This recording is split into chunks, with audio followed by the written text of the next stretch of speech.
How's it going, everybody? This is Cameron White with White Light Astrology, giving you guys your April 2019 horoscope for Scorpio, Sun and Rising. How's it going, guys? Thank you guys so much for being here and liking and sharing and commenting and subscribing. I love and appreciate every single one of you guys. So let's go ahead and cut to the chase. I was not able to do my last month's horoscope, so I didn't get a chance to talk about Venus entering Pisces and Mars going into Gemini. So I wanted to hit on those real quick. So Venus is going to be in Pisces for the majority of April until like a little bit later on. Venus will go into Aries, but Venus is this planet of love and value and connection. She's wanting to bring things together and express these things in a beautiful way and highlight those things. In the sign of Pisces, she's going into her sign of exaltation, meaning she really loves to be in this sign. She works really well under these conditions. Venus, I should say Pisces, it's like a Jupiter-ruled sign. It doesn't work with boundaries and essence. It works more with the boundless, where can we really express our creativity? Where can we really express how we feel about situations, and where can we do that at? It's kind of like being unique to yourself. Now, Venus is going to be going through your fifth house. Now, the fifth house is about love and romance, and part of it is relationships because a part of it is sex. It's about kids and children. It's about your art, your music, your creativity, what you want to create, what you do create. And so as Venus goes through Pisces, through this time, you may feel very creative. You may feel very expressive of this stuff and kind of finding out more what you do like and what you don't like. Because you now have, you don't have these boundaries to play in. You have a whole field to play in. And even more than that, to kind of see what exactly it is that you want and what it is that you don't want. Now, the other thing that's going on is on March 31st, we have Mars going into Gemini. Mars is going to be in Gemini for the whole month of April. Mars is going to be going through, what is that, your 8th house, right? Scorpio? Yeah, Mars is going to be going through your 8th house. Now, Mars is this planet of drive and energy and ambition. Mars is also a dry and a hot planet. It deals with anger and frustration and, problems like that. Now, Mars is going to be going into this mutable sign of Gemini, where Gemini is very dualistic. Mars in Gemini is just looking for, the facts and the answers. Mars in Gemini doesn't focus on one thing and wants to multitask. And it's kind of like the jack of all trades. Mars kind of wants to do everything it can. It may not do it in the best way possible, but it'll learn as much as it can in any situation. Now, the only thing is Mars is going to be going through your 8th house. And the 8th house is the house of not only death and transformation, also has to do with taxes, inheritances, debts, other people's money is the biggest, root to all of that. If you're in a relationship, you have a partner, the 8th house is often looked at as their finances and resources. And so while you have Mars and Gemini going through your 8th house, this may be a time of your resources are kind of coming from here and there. You may be kind of drying up or burning out some resources in that area. Same thing with your partner. They could be spending a little bit more money. Mars and Gemini, you may be multitasking in that area, trying to if you're trying to get a loan for something, it may take this and that and not just one, lump sum. So Mars in your 8th house is going to be a little bit weird, but the best way to combat it would definitely be learn what you can, learn quickly, and move on to the next thing. Don't get stuck on one thing at a time. Definitely, to have a situation, pick up what you can from it, learn what you can from it, and move on to the next. Now, to go into April, though, even though Mars is going to be in Gemini for the majority of April, the first thing that we've got going on is on April 5th, we have the new moon in Aries. This is happening in your 6th house, and your 6th house is of work and routine. It also has to do with your health, your sense of service, your employment, or if you have employees, it rules your employees. The 6th houses are, everyday, day-to-day habits, and it also rules things falling apart and breaking in that area, because that's also why it rules health. Now, we're having a new moon right here on the 5th, and when you have a new moon, it's both of the luminaries in one sign. It's lighting up one area, one, dynamic in your chart and kind of going, what do you think about this, and how do you feel about this at this moment? And this is in the sign of Aries. This is about, putting in that effort, putting in that workhorse mentality and being able to conquer and do it. Excuse me. And this new moon in the 6th house is kind of like resetting your intentions of where you put your energy and where you put your actions into when it comes to your habits and your behaviors and your day-to-day routine. What's going to be the most efficient way? How can you, I mean, you're a Scorpio rising. You've got a ton of energy, and especially if Aries rules your 6th house, I mean, like, you're known to work hard. You're known to do a lot. This new moon is kind of like, let's shape up that energy a little bit. Maybe give yourself a nice little rest so you can, keep doing and keep having that momentum. Now, the next big thing that we've got going on is on April 10th, we have Jupiter stationing retrograde. Now, Jupiter's been going through your 2nd house now for quite some time. Jupiter is this planet of optimism, of expansion, of belief, of faith. And Jupiter's in its home sign where it has this belief that's a very clear vision that it's holding on to, and it's kind of lighting a fire underneath you. Now, Jupiter's in your 2nd house of money and finances and resources and your values and what you own, what you physically own and possess.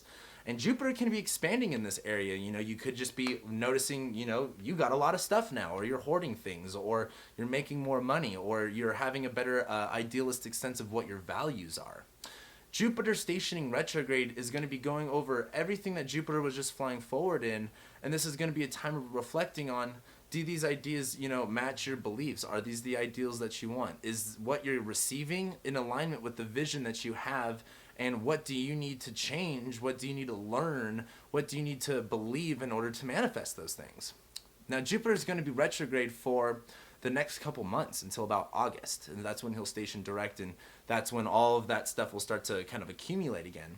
So while Jupiter's retrograde, this is just going to be a big time to reflect on the meaning and the, beliefs that you have about what it is that you want versus what it is that you're receiving, and how to connect those two better. And that's in alignment with your resources, your finances, your money, what you physically own and possess, all that 2nd house stuff. So then moving forward, the next big thing that we have is on April 16th, we have Mercury leaving shadow and going into the sign of Aries. This is definitely positive because Mercury's been retrograde in your 5th house for a while. You've been really rethinking and reshaping what it is that you want, what, love and, romance means to you. Maybe you have kids, you might have had a miscommunication with there. Mercury will leave shadow and enter Aries basically simultaneously in a sense. And Mercury is now going to be going into your 6th house of your work, of your routine, day-to-day behaviors, stuff like that. We already talked about it. Mercury is just a messenger. It's all about communication. It's all about our mindset and how we're thinking. Mercury in Aries is very much blunt, very much, I'm addressing this with full force. I'm very clear about how I'm saying things, and it can be a little bit harsh sometimes. Now, again, Mercury is just a messenger. It's just a communicator. It's not like, that's what your work life is going to look like per se at this moment. But as Mercury goes through your 6th house and goes through Aries, expect a lot more, things happening quickly and bluntly and abruptly in that area where you're like, man, I do got to really address my, habits, my health, my, what I'm doing every day, my work, and I need to be more task focused on that stuff. So expect a lot more mindset stuff to go on in that area. Now, the next thing that we have after that is on April 19th, we have the 2nd full moon in Libra. And it's not a big deal that we have 2 moons in Libra, but it is important that it's highlighting this area in your chart one more extra time than usual. And so this last full moon that we have in Libra, it's again highlighting your 12th house. And, we talked about this new moon in Aries and how it's resetting your intentions on what you're doing every day and, what your behaviors are and things like that. And Mercury's now in Aries and your 6th house where, still doing with health stuff, still doing with, day-to-day work life. If you want those things to be better and you want to have more energy for those things, this full moon in Libra is highlighting what you repress and you don't acknowledge. This full moon in Libra is happening in your 12th house of the subconscious, of unacknowledged and repressed parts of yourself, hidden things. And this is a full moon in Libra. This is about making the connection. This is about building the bridge. And as this full moon happens and illuminates this hidden area in your chart, this is going to be about building that bridge to go, if I want these better results in this area of my life, what do I need to uncover about myself? What do I repress and what do I acknowledge? And what do I need to see in order to address these things? It's basically getting a perspective of yourself that you really don't get. Like, how often do you look at the back of your head? You don't, like really often at all. I can't even, when I get a haircut and the barber does this thing, I still don't even know what I'm really looking at because it just confuses me. But that full moon in Libra is like, what do you need to acknowledge? What do you need to see in order to address these things? So be prepared for that. But on the next day, on April 20th, on 420, we have the sun going into Taurus, and it will be going into your 7th house. Now, the sun is just, again, it's just kind of where everything's kind of focused on. The sun's going to be in your 7th house of relationships, of other people working together in harmony. It's going to be bringing people together for you. It's more focused on the relationships you've got in your life at the moment, and that's one-on-one relationships. Sun in Taurus, things are growing, things are fixated there, more focused on the relationship stuff, but not in the biggest way. But the other thing that's going on April 20th is we have Venus entering Aries, where we had Venus going through Pisces, where you were really expanding and exploring, what you wanted to do, what you were passionate about, what you, really want to indulge yourself in. And as Venus goes into Aries, she's going into her sign of detriment, meaning she doesn't she's not able to really do Venus things all that well. She's doing Mars things there, and in a Venusian way. And so while you have Venus in Aries, where this planet of value, connection, romance, love, money, luxury, expression, she's in the sign of Aries, of doing, of achieving, of initiating, of conquering. And that's going to be in your 6th house of, again, work, routine, day-to-day behaviors and stuff like that. So as you have Venus going through this area of your chart, expect to be a little bit more focused on what your work is, what you want to do every single day, where is your health at, and kind of applying that value that you have for yourself in your behaviors. It's like that full moon in Libra is going to be like, this is what I need to do. Venus in Aries is like, I'm enjoying doing it. Then the last couple big things that we've got going on is on April 26th, we do have Mars squaring Neptune. Oh, I totally forgot about April 22nd. April 22nd. Sun will be in Taurus, and it will be on top of Uranus. Sun conjuncts Uranus on April 22nd in your 7th house. If you haven't really seen what Uranus and Taurus is doing for your life yet, because this is going to be for the next 7 years in the context of relationships in your 7th house of partners and marriages, the sun conjoining Uranus, definitely expect to see more of what that's going to look like for you in your life. Uranus being this planet of ups and downs and extremes and whatnot, the unexpected. The sun conjoining Uranus is kind of like showing up like, hey, this is the unexpected. This is what this looks like. And so you will get a little bit of a taste right there. And like I said, it's not the biggest deal in the world. What I do want you guys to remember, though, is April 22nd, just be aware of what's going on if something goes up and down really fast or dramatically. But the last couple things we have going on this month is on April 26th, we have Mars squaring Neptune. Now, Mars, again, is in your 8th house. It is kind of a weird place to be. Neptune is in your 5th house. Neptune is this planet of, spirituality, illusion, duality, mysticism. It kind of dilutes the waters. It fogs things up. And it's happening in your 5th house of love, romance, kids, creativity and art and things like that. And as Mars squares Neptune from the sign of Gemini in your 8th house, I would definitely expect, Mars being, you're doing more, it's kind of like you're doing more than just one thing. You're not just focused in on one thing in this area of inheritances, death, taxes, other people's money. To kind of bring it down, it's kind of like Mars squaring Neptune is like, don't get super caught up in the idealism of what, it's supposed to look like versus this is what it is going to look like. Neptune in your 5th house, you may think everything's going to go good and smooth. Mars in your 8th house is like, no, here's another problem you weren't ready for or looking for. And it's not like, your whole life's not going to come crumbling down. It's just going to be exhausting because you can't see what's going on in the 8th house. It's not the easiest house to look at. Same thing with the 12th house. Same thing with the 5th house too. Or not the 5th house, the 6th house. But as you have these areas where things aren't really seen all that well, and you have this planet that fogs things up, don't expect to have the outcome that you're looking for. And I'm not saying it's not going to work. It may just work, but it's about being consciously aware of what you're putting your energy into, where you're, distracting yourself or where you're focusing your attention to. So don't get caught up in, all that glitters is not gold is a good way to put it. And then the last couple of things we've got is Pluto stationing retrograde on the 26th as well.